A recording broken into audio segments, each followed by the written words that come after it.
오늘 주님이 주시는 부활에 관한 말씀을 우리가 오늘 좀 같이 자세히 보겠습니다. 말씀 속에서 은혜가 있기를 바랍니다. 특히 오늘 주시는 그 본문의 말씀 마태복음 28장 1절에서 10절의 말씀인데요. 예수님의 그 사랑했던 그 여자분들이 막달라 마리아와 또 야고보의 모친인 마리아가 무덤을 찾아갔던 이야기입니다. 28장입니다. 마태복음 1절에서부터 제가 10절까지 읽을 텐데요. 우리 다 같이 읽어보죠. 다 준비됐어요? 네.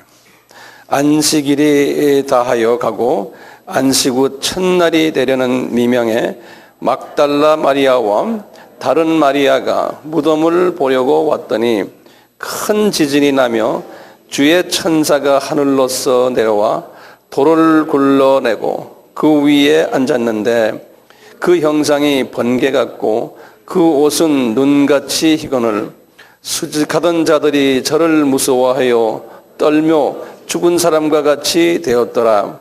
천사가 여자들에게 일러 가로되 너희는 무서워 말라. 십자가에 못 박이신 예수를 너희가 찾는 줄을 내가 아노니 그가 여기 계시지 않고 그의 말씀하시던 대로 살아나셨느니라. 와서 그의 누웠던 곳을 보라. 또 빨리 가서 그의 제자들에게 이르되 그가 죽은 자 가운데서 살아나셨고 너희보다 먼저 갈릴리로 가시나니 거기서 너희가 배우리라 하여 보라.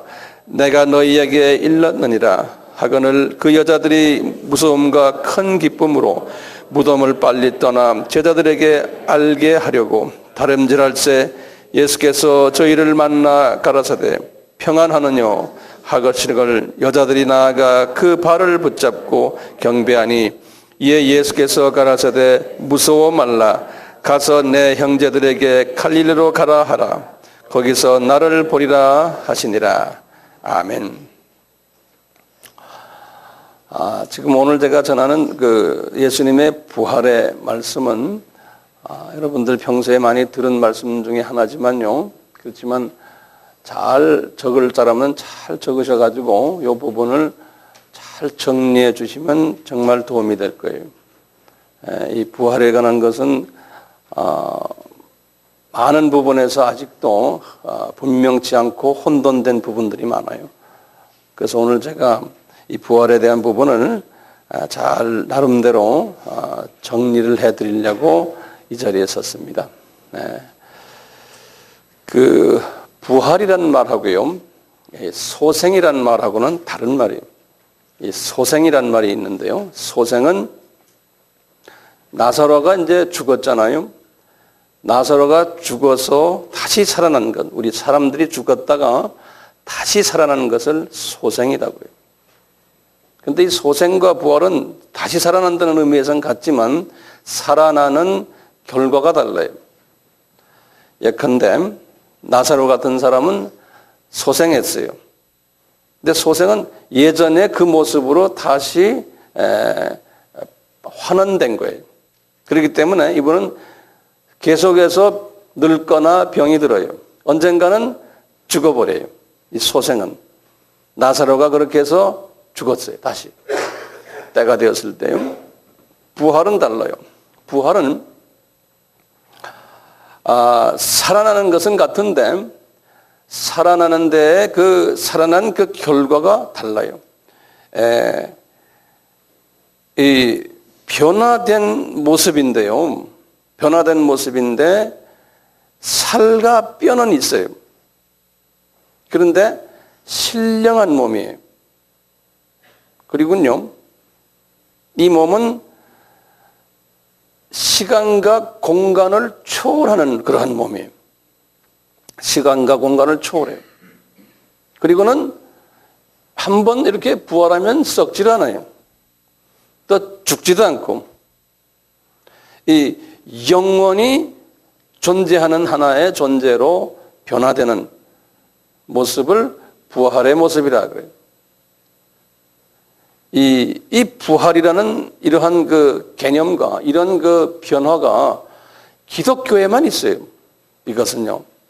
타종교에는요, 이런 부활 사상이 없어요. 그렇기 때문에 이 부활이라는 개념이 우리에게는 엄청나게 가치 있고 보배롭고 감사하고 감격스러운 것이 이 부활이라는 게. 세계의 유명 종교들 보세요. 예컨대 유대인들이면 유대교의 조상이 누구냐면 아브라함이에요. 유대교의 조상의 아브라함도 부활했어요? 부활 안 했어요. 그분도 무덤이 있어요. 불교의 창시자인 부처요. 사카문이라고 그래요. 사카문이. 우리는 석가모니라고 그러는데 제가 영어 스펠링을 드릴게요. S-A-K-Y-A. 사키야. 무니. M-U-N-I. 무니. 이 부처도 윤회 사상은 이야기했지만 다시 말하면 사람이 죽었다가 강아지가 되거나 개미가 되거나 또는 나무가 되거나 하는 그러한 윤회 사상은 이야기했지만 부활한다는 그러한 이야기는 하질 않았어요. 불교의 어떤 경전을 봐도 부활 개념은 없어요. 똑같이 이 석가모니도요, 자기가 부활했다는 이야기는 없고 부활한다는 이야기도 없어요. 그분의 제자들이 우리 선생님이 살아서 제자들에게 나타났다는 그렇게 말한 것도 없어요. 그러니까 불교나 또는 유대교도 달라요. 이슬람교도 마찬가지. 이슬람교도요, 모하멧이 주후 632년에 7월 8일 날에 죽었는데요. 메디나라는 곳에서 죽었어요. 메디나라는 곳에서. 그런데 지금도 모하멧이 거기에서 부활했다는 말은 없어요. 그런데 나중에 기독교의 그 진리를 그분들이 이렇게 좀 배워가지고 그분들의 그 하디스라고 그래서 그분들의 전통에 의하면은 모하멧이 죽었는데 부활했다는 이야기였고 죽었다는 이야기에서 다시 이렇게 돌려가지고 가브리엘 천사가 와가지고 모리아 산에서 가브리엘 천사와 함께 승천에 올라갔다. 이런 말은 또 있어요. 죽었는데 또 그런 말까지 있어요. 그래서 이 모하멧 종교도요, 상당히 혼돈스러운 종교예요. 그렇지만 부활 개념은 분명히 없어요. 힌두교도 마찬가지예요. 힌두이즘. 똑같이 카스트 제도인데요. 여기도 똑같이 윤회 사상이 있지만 부활 개념은 없어요. 우리 유교, 공자요, 노자나 또는 이란 사람들이면 조아스트교라는 그런 그쪽 동네는 유명한 교회인데 이런 모든 종교들을 보면요, 공자도 무덤이 있고 노자도 무덤이 있고 그분들은 다 무덤이 있어서 사람들이 거기를 참배를 가죠. 부활했다는 이야기는 없어요.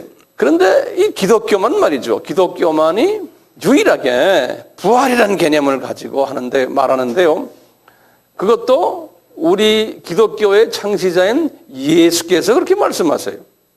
예수께서 직접 하시는 말씀이에요. 나는 부활을 할 거라고 말씀하시는 거예요. 예수께서요.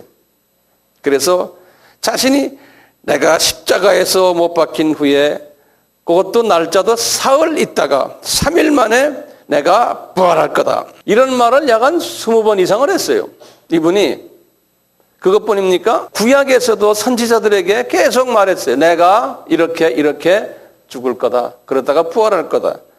그래서 아브라함에게 하나의 예표로서 이삭이 모리아 산에서 있다가 3일 만에 다시 양으로서 대체하고 이삭의 그 부활을 예견했고요. 나중에 다윗에게도 시편 16편에 보면은 다윗이 예수의 모양이었지만 알고 보니까 나중에 그 베드로가 이야기하는 거예요. 그분이 예수님이었다. 이분이 죽었다가 부활하시는 장면을 시편 16편에서 말했다는 거예요. 나중에 예수님께서도 그러는 거예요. 너희들에게 내가 표정을 보여줄 텐데 표정은 요나의 표적밖에 없다. 과거 구약에서 요나가 뱃속에 들어갔다가 고기 뱃속에 들어가 3일 만에 나왔잖아. 그 표적이 내가 죽었다가 살아나는 표적이다 해서 계속해서 이분이 구약 스토리를 가지고도 본인이 죽었다가 살아날 것을 말씀하시고, 그것뿐이 아니에요. 실제로 제자들에게, 주변 사람들에게 내가 죽었다가 살아난다, 죽었다가 살아난다 하는 말을 말이죠. 예수님은 많은 부분에서 비유적으로 말씀하셨는데 이 죽었다가 살아난다는 말씀은 아주 직설적으로 말씀하셨어요. 한 20번가량 직설적으로 하시는 말씀이 내가 꼭 죽어야만 되고, 그것도 영어로는 must 그랬어요. 그러니까 must, 내가 꼭 살아야만 된다라고 이렇게 그냥 계속 말씀하시는 거예요. 세상에 말이죠, 어떤 종교 창시자도 이렇게 이런 식으로 이 내용을 말씀하신 분이 있어요, 없어요? 없어요. 여러분들, 예수님이 만약에 바보가 아니고서는 이런 말을 할 수가 없어요. 왜요? 예수님이 정신이 좀 나가신 분이라면은 겁도 없이 이렇게 말할 수 있어요. 내가 죽었다가 3일 만에 살아난다 하고. 근데 왜요? 내가 죽었다가 15년 있다 살아난다 그러면 할 말 한 번 할 수는 있어요. 15년 기다려야 되니까. 사람들이 그때 많이 죽을 거 아니야, 그런 사람들이. 듣던 사람들이. 근데 이분은 거예요. 내가 죽었다가 3일 만에 살아난다니까, 이거 뭐 죽자마자 살아나는 거 아니에요. 그러니까 이거 예수님이 바보가 아닌 이상 함부로 이런 말 하면 안 되잖아요. 안 그래요? 내 말 끼 알아들으세요? 예. 근데 이분은 떳떳하게 그러는 거예요. 내가 죽었다가 3일 만에 살아난다는 거예요. 이것도 제3자가 간접적으로 말하는 게 아니고 본인이 직접 말씀하시는 거예요. 직접 부활하신다는 말씀을 제가 한 7, 8개를 성경 구절만 드릴게요. 그냥 참고로 적어 놓으세요. 마태복음 16장 21절, 17장 9절, 17장 22절, 23절, 마태복음 20장 18절, 19절, 마태복음 26장 32절, 마가복음 9장 10절, 누가복음 9장 22절, 27절, 요한복음 2장 18절, 22절. 예수님이 이렇게 말씀하시고는 진짜 사셨어요? 안 사셨어요? 진짜 사셨죠? 그렇죠? 이 진짜 사신 것을 오늘 본문에 보면 막달라 마리아와 야고보의 모친 마리아가 직접 눈으로 봤죠? 오늘 본문에서요. 그렇죠? 그게 하나의 예죠. 몇 가지 제가 예를 들어드릴게요.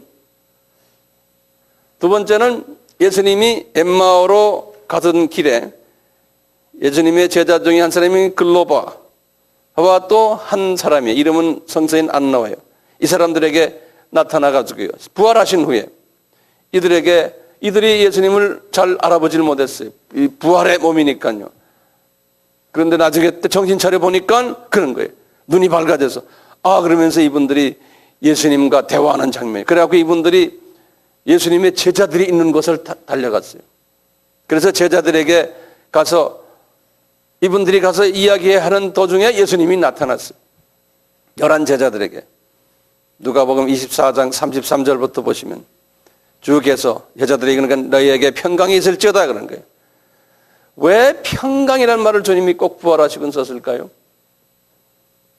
제자들이 걱정이 많고 두려움이 있고 좌절되고 그동안 3년 따라다녔던 그분이 완전히 자취도 없이 이제 이 세상에서 이제 끝났으니까 이분들이 오는 혼돈 또는 헷갈림도 있고 여러 가지 복잡한 마음속에 있으니까 예수님이 너희들에게 평강이 있을지다. 예수님이 제자들에게 나타났을 때 그랬잖아요. 이분들이 이분이 영이구나. 그러니까 아니다라는 거야. 나는 살과 뼈가 있다는 거예요. 그러면서 생선 가져오느라. 그래서 생선도 같이 잡수시고 그러는 거예요. 도마에게도 나타났잖아요.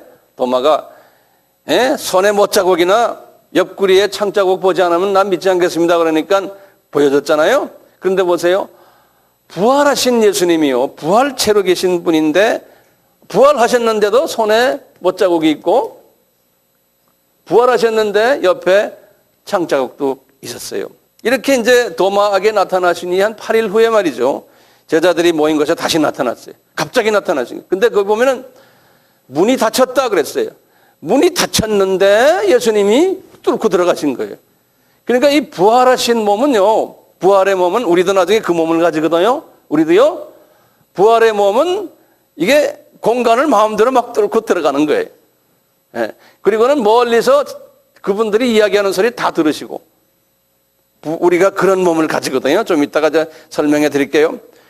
문이 닫혔는데도 들어가져가 지금 하시는 말씀이, 너희들 말이야 믿음 없는 자가 되지 말라는 거예요. 도마야, 특히 너 말이야 이거 보고 뭐 다 확인한 다음에 너 나를 믿으려고 그러느냐? 그러니까 이 지적인 크리스찬 되지 말라는 거예요. 그러면서 예수님이 하신 말씀, 중요한 말씀이죠. 이 말씀을 했죠. 보지 못하고 믿는 자가 뭐라고 그랬어요? 복 되도다. 보지 못하고. 예수님이 갈릴리에 베드로와 제자들이 고기잡이 하는 데도 찾아가셔가지고 그분이 어디에 고기가 많은지도 다 아셔서 저기 가서 그물 던져라 그래서 베드로가 고기를 잡는 장면 나오죠. 그래서 153마리 고기가 잡히는 장면도 나와요. 여러분들, 왜 예수님이요, 내가 3일 만에 살아날 것이라는 말을 왜 그렇게 큰 소리를 하세요? 한마디는 간단해요. 예수님이 하나님이시고, 하나님이라 그러면 아직도 우리 개념이 한 가잖아요. 창조주 되시고 모든 사물을 다 지으신 분이에요. 예수님이. 우리 사람도 그분이 다 지었어요. 그러니까 우리의 생사화복을 주관하시는 분이에요. 그분이신데 자기가 죽었다 살아났다는 거 그거 못할 거 뭐였어요? 창조주신데, 뭐 아무거나 다 만드시는 분인데, 만들었다가 없애기도 하시고 하는데 자기가 죽었다 살아나는 게 뭐가 그렇게 빅딜이에요? 이거 먼저, 이 개념을 먼저 잘 생각하세요. 하나님이시다라는 것은, 하나님이라는 건 영어로 God이라는 소리거든요. God이란 번은 헬라 말로, 히브리 말로 엘로힘이라는 소리예요. 엘로힘이라는 말은 크리에이터, 영어로 말 창조주라는 소리예요. 예수님이 창조주시기 때문에 살아나는 게 우리 뭐가 그리 대단합니까? 우리 피조물 할 때는 대단해요. 우리는 피조물이기 때문에. 근데 하나님이 죽었다 살아났다 마음대로 하시는 거 뭐 그리 대단합니까? 자연스러운 거죠. 그러니까 우리가 볼 때, 그가 부활하셨네, 할렐루야, 이렇게 할 필요도 없어요. 당연히 살아나셔야 되는 분이에요. 당연히. 우리 개념으로 볼 때, 그분 하나님, 우리가 할 수 있죠. 이분은요, 부활해야 되는 여러 가지 이유 중에 하나가요, 이분이 구약에 아까 말하는 선지자들에게 내가 살아난다고 약속했거든요. 그러니까 살아나셔야 되잖아요. 그렇잖아요. 약속했기 때문에 그래요. 그 다음에요, 예수님이 내가 부활의 첫 열매라는 개념이 있어요. 이게 뭐냐면요, 이 부활의 개념이 이게 굉장히 중요한 개념이에요. 부활을 어떻게 설명했냐면, 바울에게요. 바울아, 부활은 꼭 뭐하고 같냐면은 로마서 6장에 세례받는 거나 똑같다 그랬어요. 세례받는 거나. 예를 들면 이 소리예요. 로마서 6장에 우리가 예수님과 연합한다는 개념이 있어요. 영어로는 the union with Jesus 그래요. 연합하는 개념이에요. 예를 들어서요, 여기 내 손수건이 예수님이라고 생각하세요.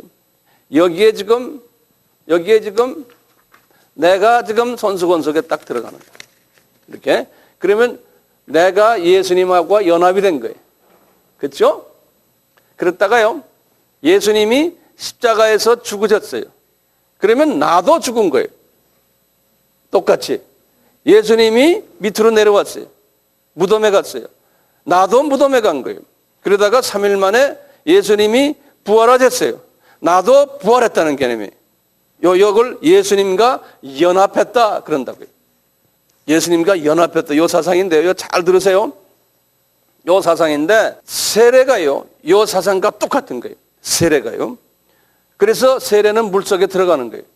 세례는 내가 예수님과 하나이기 때문에, 예수 안에서 내가 예수님의 자녀가 됐기 때문에 내가 모든 죄를, 과거에 지었던 죄를 예수님 속에 있기 때문에 못 박아버렸어요. 십자가에 못 박는 것과 마찬가지. 내 모든 죄가 못 받았어요. 내가 어떻게 지은 죄, 예를 들어서. 그러면 이제 그거 죄를 묻어버려요. 예수님이 무덤에 들어갔다는 소리. 근데 그대로 있는 게 아니고 무덤에 묻어만 버리면 안 되는데 그거가 나중에 부활해버렸어요. 부활했다는 건 내 죄가 다 털어져 가지고 아무것도 없어져 버리고 새롭게 됐다는 의미예요. 바울이 그래. 나는 매일 죽노라. 그런 소리는 뭐냐면요. 매일 나의 죄가 십자가에 못 박혀지고 무엇 때문에 살아났냐면 부활의 능력 때문에 내 죄가 깨끗하게 씻어져 가지고 내가 새롭게 된다는 거예요. 그래서 세례의 개념이에요. 홍해를 건너는 이야기를 바울이 했어요. 홍해에 내가 들어갔다가 물속에 들어갔다가 내가 다시 홍해에서 나온다는 거예요. 그게 이제 세례 개념이에요. 그러니까 우리는 매일매일 이 부활의 파워, 예수님의 그 부활의 파워가 나에게 임해서, 왜냐하면 내가 예수님과 연합되어 있기 때문에 매일매일 이 부활의 파워가 내 속에 있었어요. 나의 모든 더러운 죄들을 다 씻어주시고, 그래서 내가 새롭게 다시 매일매일 새로운 사람으로 변화되는 모습. 그래서 내 죄가 다 씻겨지고 부활의 파워 때문에 내 죄가 씻겨져 가지고 내가 새롭게 되는. 그래서 우리 부활절이 그렇게 우리에게 중요한 거예요. 부활절이에요. 나의 옛 모습은 매일매일 죽어지고 예수와 같이 연합돼서, 그래서는 또 새롭게 되고 또 새롭게 되고, 이것이 주님이 부활절의 개념을 우리에게 주신 거예요. 그래서 예수님이 내가 왜 부활해야 되는지 아느냐? 내가 하나님이기 때문이다. 그렇죠? 창조주이기 때문에 내가 부활해야 된다. 또 내가 많은 제자들에게, 구약의 제자들에게 내가 약속했기 때문에 부활을 내가 해야 된다는 거예요. 그 다음에 또 뭡니까? 나와 연합된 크리스천들이 매일매일 삶 속에서의 지은 자범죄들이, 매일매일 짓는 죄들이 부활의 능력에 의해서 매일매일 씻김을 당해야 된다는 거예요. 예? 그렇기 때문에 내가 그것을, 그 부활의 파워를 크리스천들에게 부어주려고 내가 부활해야 된다는 거예요. 예, 부활해야 된다는 거예요. 그러니까 우리는 그 부활의 파워, 부활의 그 변화시키는 파워, 씻으시는 파워, 새롭게 하시는 파워가 우리에겐 항상 있는 거예요. 예? 그래서 그 파워에 의지하면은 내가 또 살아나고 또 살아나고, 그러니까 우리 크리스천 라이프는 매일매일 부활하는 거예요. 매일매일 새롭게 되고 새롭게 되고. 우리 크리스천들은요, 이 육신의 몸이 딱 끝나잖아요. 끝나면은 우리가 어떻게 돼요? 무덤으로 들어가잖아요. 그렇죠? 공동묘지로 들어가죠. 공동묘지로 들어가면 우리의 썩을 몸이 그 순간에 어떻게 돼요? 그 순간에 변화를 받아가지고 부활을 해버려요. 그 순간에 부활해가지고 우리는 어디를 갑니까? 낙원으로 가는 거예요. 그냥 거기에 썩을 몸만 거기에 있는 거죠. 우리는 부활해가지고 그 길로 낙원으로 가는 거예요. 그러니까 무덤이 실은 우리가 중요한 게 아니에요. 우리는 조상무덤 하는데 참 답답지사해요. 많은 크리스천인 중에서요, 사자에게 씹혀서 무덤도 없는 사람들이 있어요. 사자에게 씹히는 그 순간에 이분들은 어떻게 됐어요? 그 몸이 완전히 변형돼가지고 부활의 몸으로 변해가지고 낙원으로 올라가 버렸어요. 무덤이 필요 없어요. 이 소망을 우리에게 주시려고 주님이 내가 부활해야 된다는 거예요. 기도할 때, 묵상할 때 이 말씀을 가지고 묵상하면서 주님을 깊이 만나셔야 돼요. 그냥 설교로 듣기만 하시면 안 돼요. 이 소망이 있었기 때문에요, 이걸 우리가 부활신앙이라고 그러잖아요. 이 부활신앙이 있었기 때문에 예수님의 제자들이나 교부들이나 크리스찬들이 과거 2000년 역사 속에서 목숨을 걸고 순교까지 했던 거예요. 왜 순교했을까요? 순교하는 사람들에게 자기가 순교가 당하면은 부활의 영광체로 변화되는 모습을 보았기 때문에 그렇거든요. 예? 그러니까 즐거움으로, 기쁨으로 순교할 수 있는 거예요. 부활의 증거자들은 엄청나게 많아요. 제가 이제 이 1세기 때부터요, 부활을 직접 목격한 사람들, 예수님의 부활의 증거자들 그렇게 적어 놓으시고 내가 쭉 몇 사람을 좀 드릴게요. 첫째, 누가복음을 쓴 누가예요. 누가가 누가복음 쓰시고 사도행전 1장 3절에서 그랬어요. 예수님이 확실한 많은 증거를 주변 사람들에게 보여줬다는 거예요. 부활의 증거를. 다시 말하면 예수님 자신이 많은 증거로 부활을 하셨다는 것을 보여줬다고 그랬어요. 거기에 원어를 보면요, 테크 메리온이라는 원어가 증거란 말이에요. 테크 메리온이라고 해요. 이 말은 뭐냐면요, 그냥 말로 증거한 것이 아니고 많은 사인을 보여주고 표시를 보여주고 기호를 보여줘가지고 실제 속에서 보여줄 때 쓰는 그러한 말이에요. 한국말로 그냥 증거라 그랬죠. 그래서 한국말 번역을 잘해놨죠. 확실한 많은 증거로 이렇게 말했어요. 근데 예수님이 실제로 사람들에게 보여준 거예요. 내가 살았다는 것을요. 이렇게 해서 많이 보여줬다는 거예요. 그걸 누가 봤어요? 두 번째로 사도들이, 12사도들과 또 크리스천들이 그것을 보고서 예수를 증거했는데 12사도들이 증거하는 중요한 제목이 있어요. 예수를 증거하는. 그래서요, 사도행전 1장 22절에 보면 가룟 유다가 이제 나가버리고 이제 마띠아를 12제자 중에 한 분으로 뽑으려고 할 때 그분들이 말한 말이 있어요. 어떤 사람이 제자가 되어야 되느냐 그럴 때요, 예수의 죽으심과 부활을 증거할 사람들 그랬어요. 그러니까 제자가 되는 아주 키 요소가 뭐냐면 예수의 죽으심과 그 다음에 뭐라고 그랬어요? 부활을 증명하는 사람들이에요.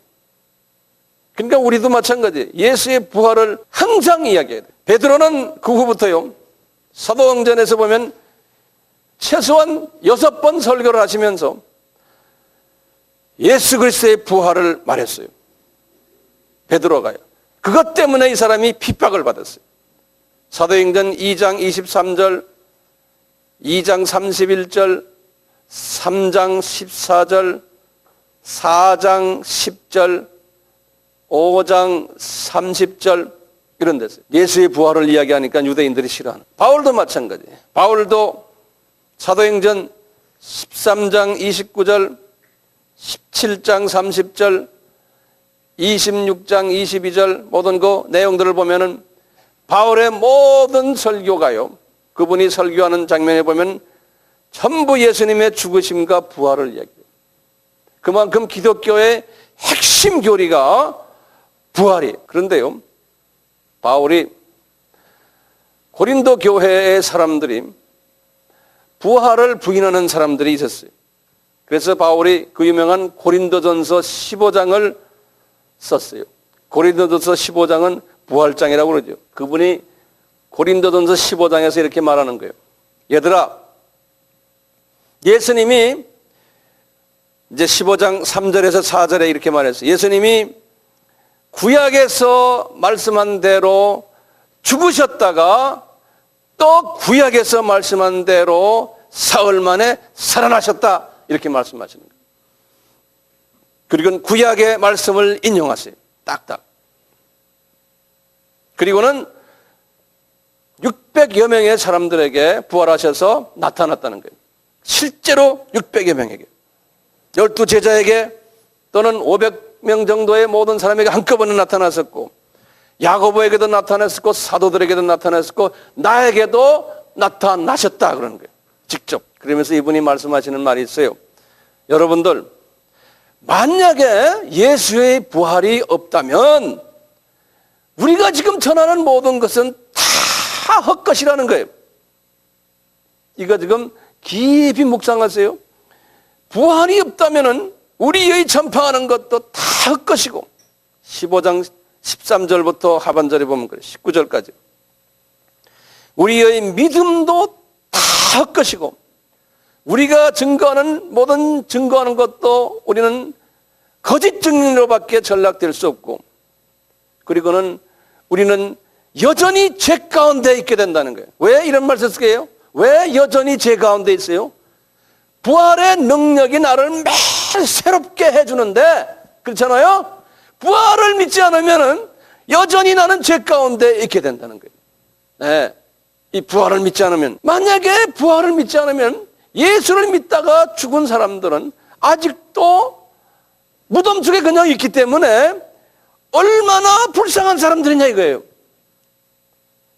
그렇기 때문에 우리가 바라는 것은 이 생뿐이 아니고, 우리가 만약에 부활이 없이 이 생, 이것만 가지고 우리가 이 생에서 그냥 부활 안 하고 무덤에 그냥 있는다면 우리처럼 불쌍한 사람이 없다는 거예요.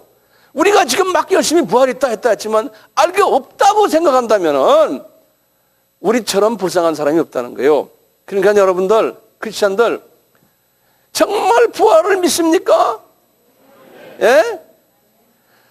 내가 죽는 순간에 나는 무덤에 있는 것이 아니고 그 길로 변화받아서 나는 낙원에 간다는 것을 믿으세요?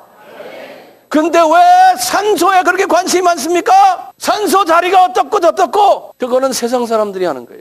부활을 믿지 않는 사람들의 사고방식이에요. 이 부활을 믿었기 때문에 바울과 베드로와 12 제자들이 목숨을 바쳤던 거예요.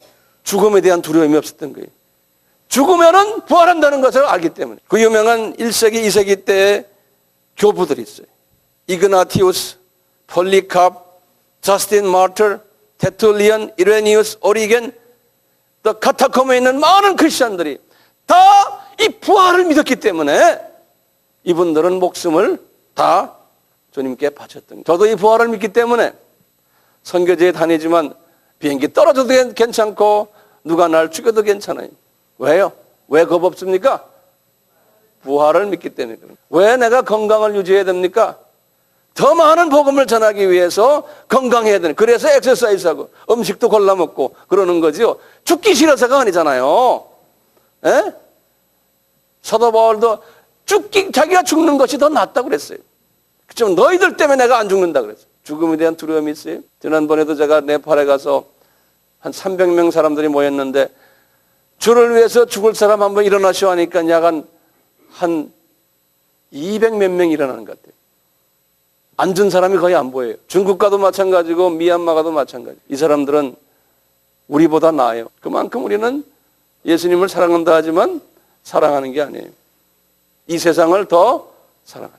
지난 금요일은 예수님이 십자가에서 죽으셨다가 금요일 저녁이니까 이분이 음부에 내려가서 복음을 전했던 시간이었어요. 예수님이 십자가에 죽으시고는 그 길로 낙원으로 올라가질 않으셨잖아요. 이분이 3일 동안 음부에 내려가서 복음을 전했거든요.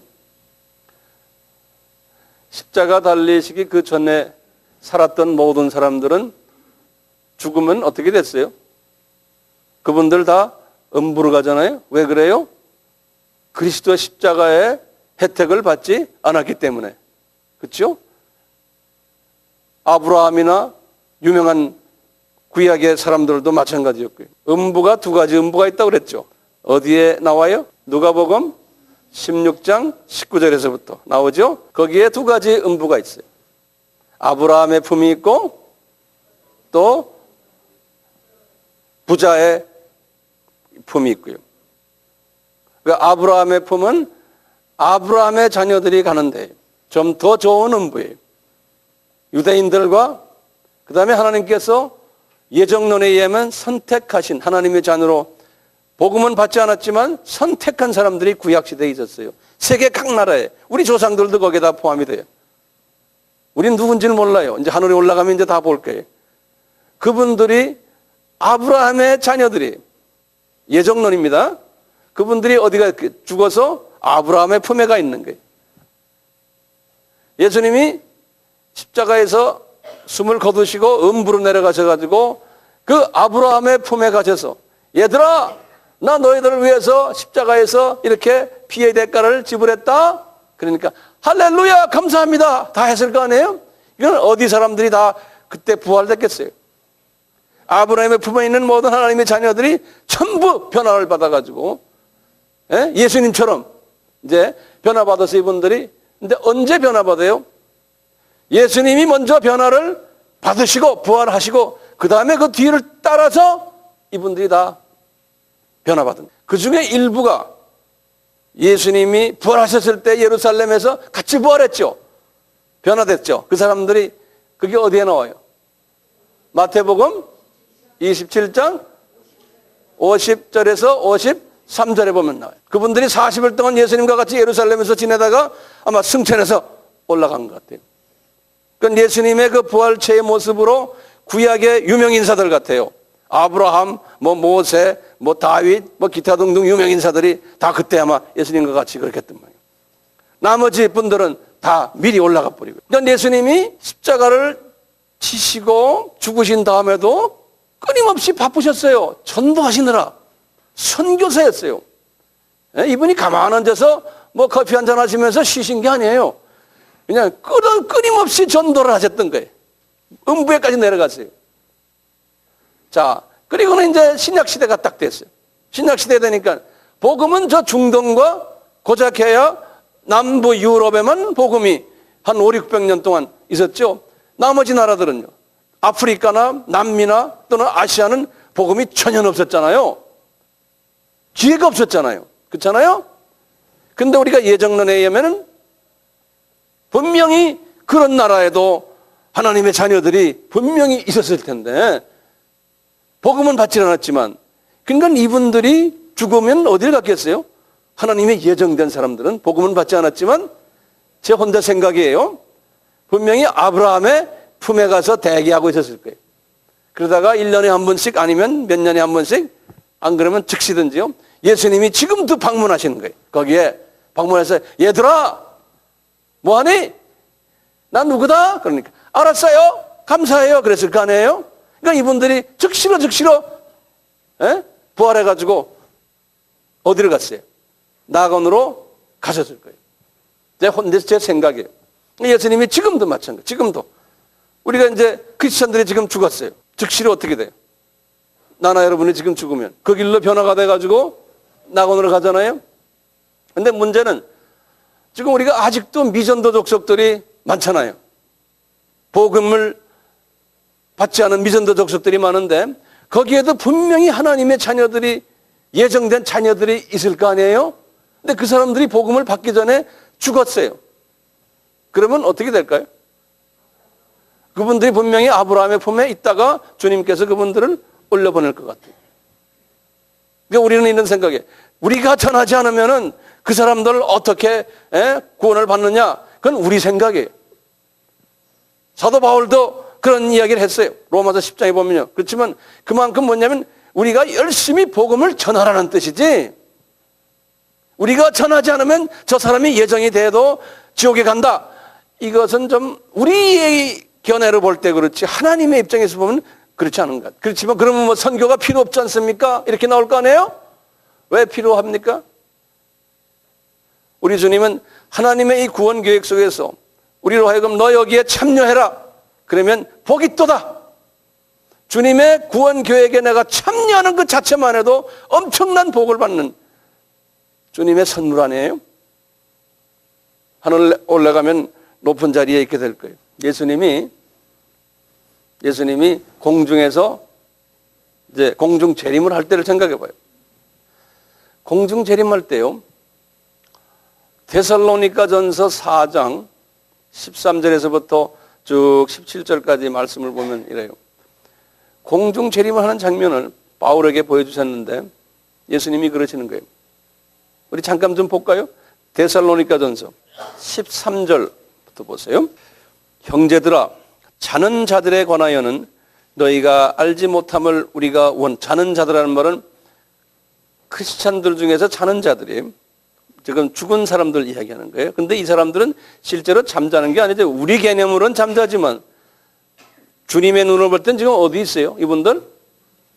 어디 있어요? 낙원에 올라간 사람들이에요. 무덤에 지금 있는 게 아니에요. 우리 개념으로 볼 땐 무덤에 있는 것 같지만 주님의 눈으로 보면 그분들은 지금 낙원에 올라가 있는 사람들이에요. 근데 자는 자들이라고 그랬어요. 왜 자는 자들이라고 그랬어요? 이분들이 영원히 멸망한 사람들이 아니라는 소리예요. 예? 자, 보세요. 형제들아, 자는 자들에 관하여 너희가 알지 못함을 우리가 원치 아니하노니 이는 소망 없는 다른 이와 같이 슬퍼하지 않게 하려 함이라. 우리가 예수의 죽었다가 다시 사심을 믿을진데 이와 같이 예수 안에서 자는 자들도 하나님이 저와 함께 데리고 오시리라. 여기다 좀 줄을 그으세요. 이게 무슨 소리냐면요, 예수님께서요 이제 강림에서 내려오실 때요, 이제 예수님의 이제 공중 재림이에요. 그럴 때 이 자는 자들을 데리고 오시겠다는 거예요. 근데 보면은 다가 아니에요.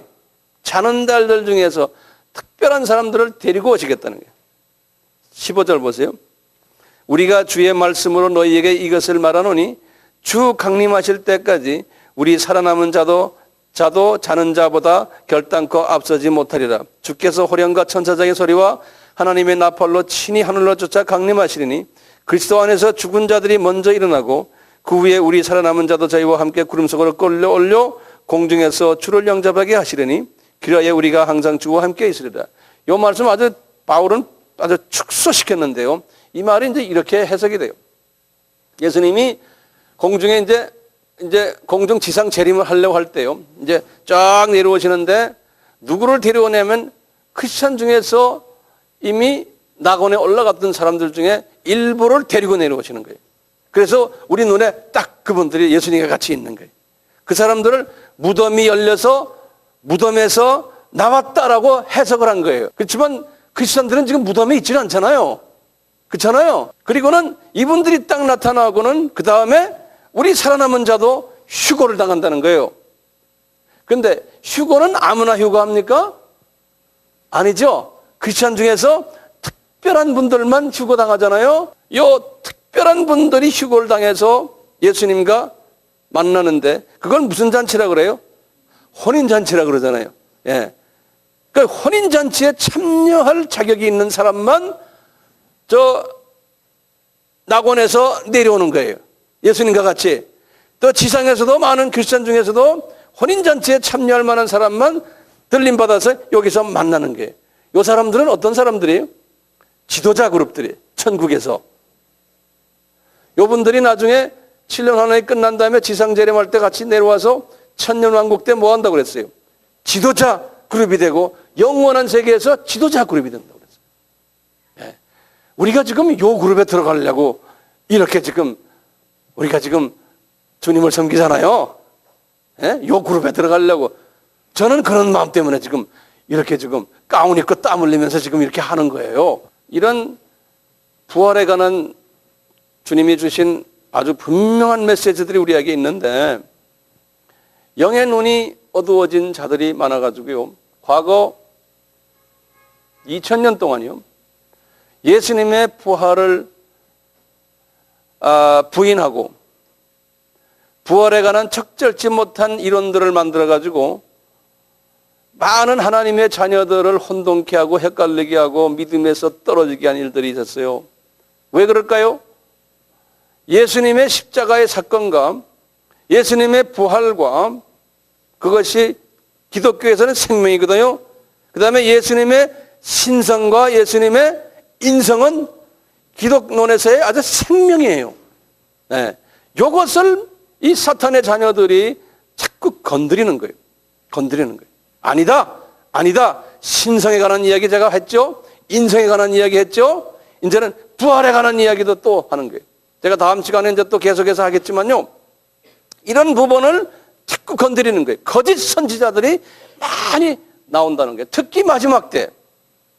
왜냐하면 마지막 때는 이제 이 사탄이 자기 때가 얼마 남는 것을 알기 때문에, 이제 남지 않은 것을 알기 때문에 이제 극악하게 하나님의 선택된 자들까지도 유혹을 해가지고 예수님의 신성, 인성, 부활 이런 부분을 건드린다는 거예요. 그래서 요새요, 예수님의 부활에 대해서 아주 굉장한 그 적절치 못한 이론들이 많이 여기저기에서 흘러나오고 있어요.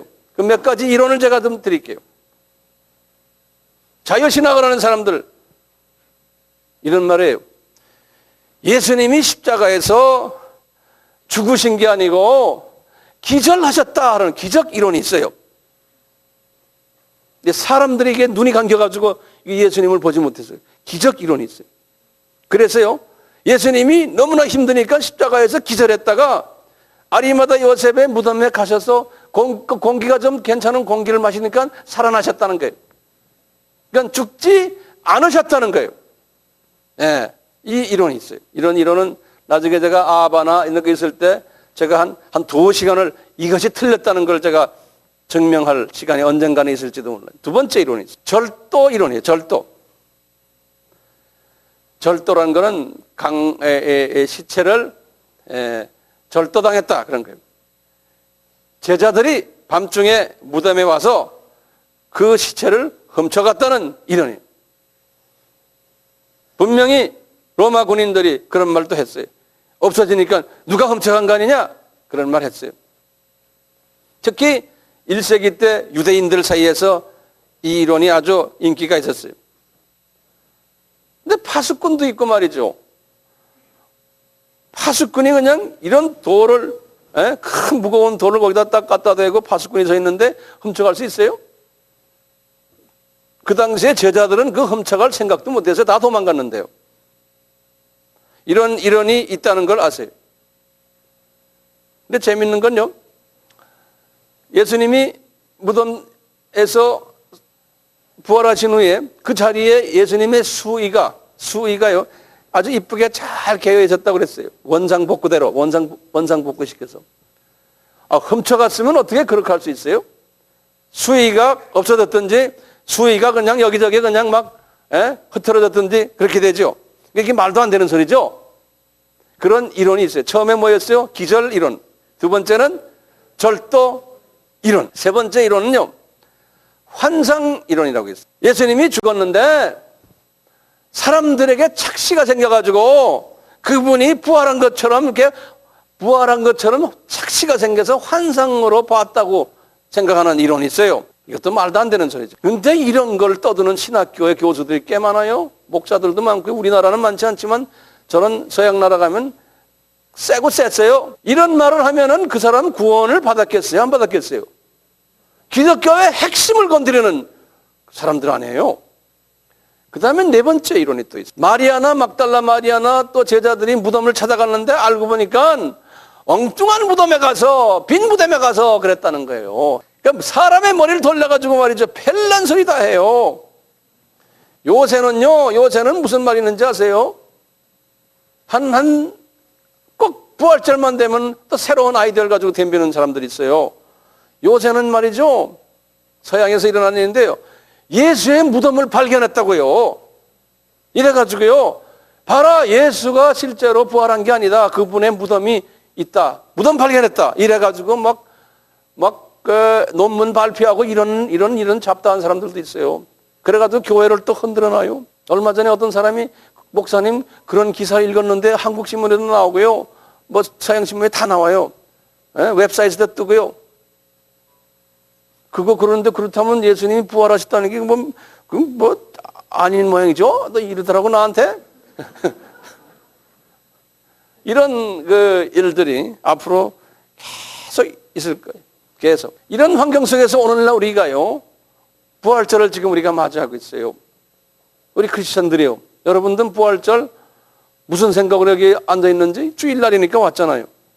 그 명절 중에 하나니까. 우리 기독교의 명절 중에 하나니까 왔죠. 부활절 계란 먹으러 왔죠.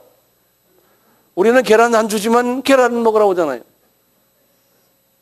또 어떤 사람들은, 또 어떤 교회들은 대부분 그래요. 부활절 되면은 부활절 특별 예배도 드리고 특별 헌금도 하고 부활절 음악 칸타타도 하고 부활절 특별 연합 예배도 하고 부흥회도 하고 뭐 부활절. 그래서 할렐루야 예수 부활하셨네, 예수 부활하셨는데 이 아까 제가 말씀드린 세 가지 부분 뭐였어요?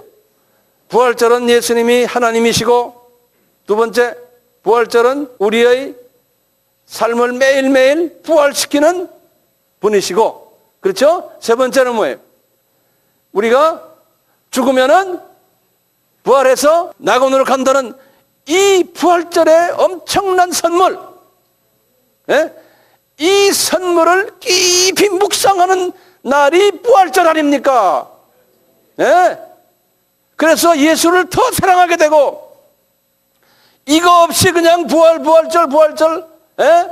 뭐 부활절 칸타타, 부활절 음악회, 부활절 특별 예배, 기타 등등 하는 것은 예수님의 눈으로 볼 때는 소리나는 구리와 울리는 괭가리가 되고, 바리새인들 서기관들의 회칠한 무덤의 행위가 된다는 거예요. 이 부활절에 그 의미가 없어지면 미혹의 영들이 와가지고 우리를 이렇게 혼돈시키는데 우리가 조심해야 돼요. 오늘날 이 미혹의 영들이 와서 크리스찬들이나 교회에게 형식적인 부활절에 빠지게 만들고, 경건의 모습은 있으나 경건의 능력이 없는 부활절로 전락시키니까 이거 하나의 요식행위로 지금 전락되는 그러한 때가 지금 이때 아닙니까? 예? 그러니까 우리는 부활절에 어떻게 해야 돼요?